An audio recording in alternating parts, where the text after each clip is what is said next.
नेहा एक छोटे से गांव की लड़की थी जो उत्तर प्रदेश के एक पिछड़े इलाके में पैदा हुई थी। उसका परिवार सामान्य था। पिता एक दर्जी थे और माँ खेतों में मजदूरी करती थी। घर में 3 भाई बहन थे और आय इतनी कम थी कि 2 वक्त की रोटी जुटाना भी मुश्किल होता था। पर नेहा की आंखों में कुछ अलग चमक थी, कुछ कर दिखाने की, कुछ बनने की। नेहा बचपन से ही पढ़ाई में तेज थी। वह अक्सर स्कूल के बाद भी किताबों में डूबी रहती। गांव के स्कूल की हालत अच्छी नहीं थी, लेकिन उसने जो भी मिला उसी से सीखा। जब बाकी लड़कियां गुड़ियों से खेलतीं, नेहा विज्ञान की किताबें पढ़ती। उसे सवाल पूछने की आदत थी। क्यों सूरज चमकता है? पानी कैसे बादल बनता है? बिजली कैसे आती है? पर हर लड़की की तरह नेहा को भी समाज की बंदिशों का सामना करना पड़ा। गांव में यह आम बात थी कि लड़कियों की पढ़ाई सिर्फ 8वीं या 10वीं तक ही होती है, उसके बाद शादी। उसके रिश्तेदारों और गांव वालों ने उसके पिता पर दबाव बनाया, अब इसे घर के काम में लगाओ, पढ़ लिख कर क्या करेगी? पर नेहा की माँ, जो खुद कभी स्कूल नहीं गई थी, ने उसकी पढ़ाई का समर्थन किया। उन्होंने कहा, अगर मेरी बेटी कुछ बनना चाहती है तो मैं उसे रोकूंगी नहीं। और यह समर्थन नेहा के लिए जीवन की सबसे बड़ी ताकत बन गया। नेहा ने 10वीं में पूरे जिले में टॉप किया। यह पूरे गांव के लिए गर्व की बात थी, लेकिन साथ ही लोगों की ईर्ष्या भी जाग उठी। कुछ लोग बोले, लड़की है, इतना दिमाग लेकर क्या करेगी? लेकिन अब नेहा के इरादे और मजबूत हो चुके थे। उसने 12वीं की पढ़ाई के लिए नजदीकी शहर में दाखिला लिया। शहर जाना आसान नहीं था, रहने के लिए हॉस्टल नहीं था, किराया देना मुश्किल था, और शहर की चकाचौंध ने उसे डरा भी दिया। पर नेहा डरी नहीं। उसने घर के पुराने कपड़े पहनकर कॉलेज जाना शुरू किया।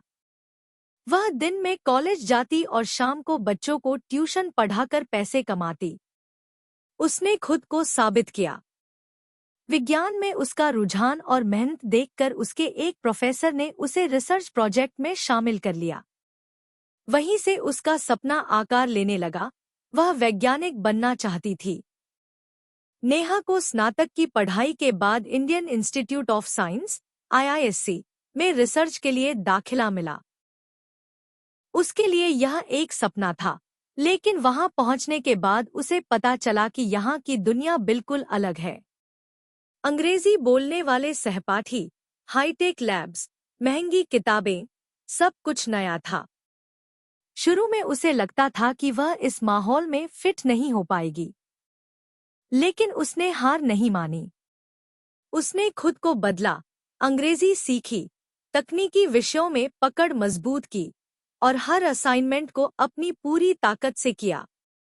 उसका एक प्रोजेक्ट, ग्रामीण क्षेत्रों में सस्ती सौर ऊर्जा का विकास, इतना प्रभावशाली था कि उसे एक अंतर्राष्ट्रीय सम्मेलन में प्रस्तुत करने का मौका मिला। नेहा ने उस मंच पर आत्मविश्वास के साथ बोला और वहां मौजूद वैज्ञानिकों को हैरान कर दिया। उसके विचार, उसकी भाषा और उसका आत्मबल किसी से कम नहीं था। नेहा को एक अंतर्राष्ट्रीय फेलोशिप मिली, जिससे वह विदेश जाकर अपनी रिसर्च को आगे बढ़ा सकी। लेकिन उसने एक वादा किया था, वह अपने गांव वापस आएगी और वहां के बच्चों को सिखाएगी कि सपने देखना और उन्हें पूरा करना कितना जरूरी है। 5 साल बाद नेहा एक प्रसिद्ध वैज्ञानिक बन चुकी थी। उसने कई शोध पत्र प्रकाशित किए और ग्रामीण भारत में सोलर एनर्जी के क्षेत्र में क्रांति लाने वाले उपकरण बनाए। वह जब अपने गांव लौटी, तो अब वही लोग जो उसकी माँ से कहते थे, लड़की को क्यों पढ़ा रही हो, वे अपनी बेटियों को उसके पास भेजने लगे। नेहा ने गांव में एक शिक्षा केंद्र शुरू किया, जहां वह विज्ञान और तकनीक के माध्यम से बच्चों को पढ़ाने लगी। उसकी एक ही सोच थी, अगर मैं कर सकती हूँ, तो तुम क्यों नहीं? निष्कर्ष, नेहा की कहानी सिर्फ एक लड़की की नहीं है। यह उन लाखों लड़कियों की कहानी है जो समाज की बंदिशों, आर्थिक परेशानियों और सामाजिक अपेक्षाओं के बावजूद अपने सपनों को जिंदा रखती हैं। नेहा ने दिखा दिया कि परिस्थितियां चाहे जैसी भी हों, अगर इरादे मजबूत हों और किसी एक इंसान का साथ हो, जैसे उसकी माँ का, तो पहाड़ भी रास्ता बनने लगते हैं।